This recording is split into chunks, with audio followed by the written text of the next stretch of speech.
오늘의 말씀은 사무엘하 21장 15절에서 22절까지의 말씀입니다.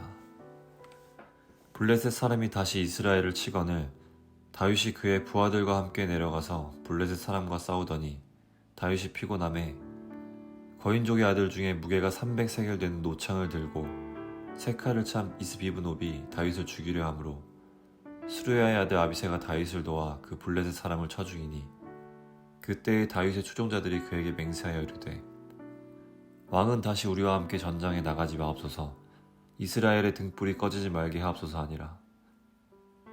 그 후에 다시 블레셋 사람과 곱에서 전쟁할 때에 후사 사람 십북에는 거인족의 아들 중의 삽을 쳐 죽였고 또다시 블레셋 사람과 곱에서 전쟁할 때에 베들레헴 사람 야레오르김의 아들 엘하나는 가드 골리앗의 아우 라흐미를 죽였는데 그 자의 창자루는 배틀채 같았더라. 또 가드에서 전쟁할 때에 그곳에 키 큰 자 하나는 손가락과 발가락이 각기 6개씩 모두 24개가 있는데 그도 거인족의 소생이라. 그가 이스라엘 사람을 능욕함으로 다윗의 형 삼마의 아들 요나단이 그를 죽이니라. 이 네 사람 가드의 거인족의 소생이 다윗의 손과 그의 부하들의 손에 다 넘어졌더라. 네, 오늘 우리가 함께 나눌 말씀은 사무엘하 21장 15절부터 22절까지의 말씀입니다. 오늘 본문은 다윗과 함께 했던 용사들의 이야기가 기록되어져 있습니다. 모두 블레셋과의 전투에서 그것도 거인들과의 싸움, 그 싸움에서 승리한 사람들의 이름이 오늘 본문에 기록되어져 있습니다. 사실 오늘 본문은 굉장히 짧은 본문이고 오늘 본문을 보면서 저자가 이 이야기를 이곳에 기록하고 있는 의도는 무엇인가에 대한 생각을 좀 해보게 됩니다. 근데 오늘 본문을 보면서 생각하게 된 것은 오늘 본문이 다윗의 상태에 대해서 이야기하고 있다는 것이죠. 전투에 나갔는데 다윗의 상태는 어떠냐 하면 매우 피곤한 상태입니다. 그는 전장에서 매우 지쳐 있었습니다.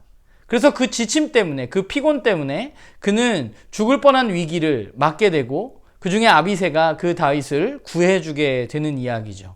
아비새의 말대로 다윗은 그들의 등불과 같은 존재였음에 분명합니다. 그만큼 다윗을 신뢰하고 다윗을 따르는 이들이 많이 있었다는 것이죠. 다윗이란 인물은 그야말로 장수였고 또한 하나님을 예배하는 예배자로서 우리에게 잘 알려진 인물입니다. 그러나 오늘 본문에 나와 있듯이 그도 대단한 사람이 아니라 연약한 인간입니다. 피곤해서 지칠 수밖에 없는 그런 사람이 바로 다윗입니다. 언제나 주인공이 스포트라이트를 받습니다. 다윗에게 모든 것이 집중되어져 있죠. 그러나 그 주인공이 모든 것을 혼자 할 수는 없습니다. 주인공이 되기 위해서는 그를 돕는 많은 사람들이 있습니다. 다윗도 혼자 왕이 되고 그가 왕조를 세운 것이 아니라 그를 돕는, 그를 믿고 따르는 많은 사람들이 그에게 있었습니다. 그의 연약함인 피곤함을 채워줄 수 있는 이들이 그의 주변에는 있었습니다. 우리가 조금만 다르게 생각해보면 왕이 전투에서 피곤하다. 그것을 어떻게 바라보느냐 하는 문제는 조금 여러 가지로 볼 수 있는 것 같아요. 왕의 그런 모습을 보면서 안타까워하면서 자신의 강함으로 그 왕을 도와주는 아비새 같은 인물도 있을 것이고 그 왕의 연약함을 보면서 리더로서의 자질을 운운하는 사람들도 있을 수 있습니다. 그런데 하나님의 공동체는 그런 것 같아요. 누구 한 명 위대해서 세워지는 게 아니라 우리는 모두 연약한 인간인데 그렇기 때문에 우리는 누군가의 연약함을 바라보면서 질타하고 비난하는 것이 아니라 그 사람의 연약함을 돕는, 그러니까 각자가 가지고 있는 역할을 잘 해낼 때 하나님의 공동체가 세워지는 것 같습니다. 하나님은 언제나 하나님의 뜻 가운데서 하나님의 일을 위해서 애쓰는 사람들을 도우십니다. 오늘 본문이 이야기하듯이 눈에 보이기에는 매우 거대하고 도저히 이길 수 없는 사람들 같지만 그러나 그들이 하나님을 의지하고 함께 할 때 그 거인들을 이길 수 있었던 것처럼 하나님의 공동체가 한 마음으로 서로의 연약함을 도울 때 우리는 이 세상 가운데 승리할 수 있지 않을까라는 생각을 해보게 됩니다. 공동체라는 것은 혼자 세울 수 있는 것이 아닙니다. 힘이 있고 돈이 있는 그런 사람 한두 명이 하나님의 공동체를 아름답게 세울 수 없습니다. 하나님의 공동체는 각자 공동체 일원들이 자신에게 맡겨진 일에 최선을 다할 때 그때 이루어져 갑니다. 우리 모두는 사실은 연약함을 가지고 있는 사람들입니다. 성격적인 결함도 있고 육체적인 연약함도 있고 그 외에 여러 가지 부족한 단점들, 연약함들이 있습니다.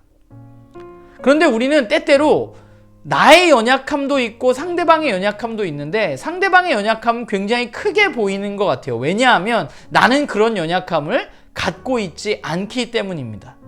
그래서 상대방의 연약함을 바라볼 때 그들을 정죄하고 또는 그들을 비난하는 경우들이 많이 있습니다.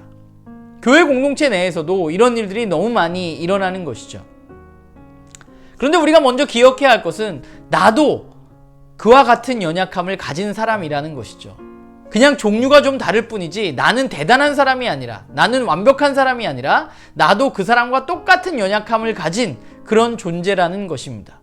그렇기 때문에 우리는 공동체를 세워갈 때 누군가의 연약함을 들춰내고 비난하기보다는 그 연약함을 품어주고 내가 가지고 있는 어떤 강함, 내가 가지고 있는 하나님이 주신 달란트로 그 연약함을 채워주는 일이 우리에게 필요한 것이죠. 다윗의 피곤을 어떻게 바라보느냐에 따라서 다를 수 있는 것처럼 내 옆에 있는 지체들의 연약함을 어떻게 내가 바라보느냐? 그들이 비난의 대상이 되느냐? 아니면 내가 도움을 줄 수 있는 그런 대상이 되느냐는 사실 우리가 결정하는 것입니다.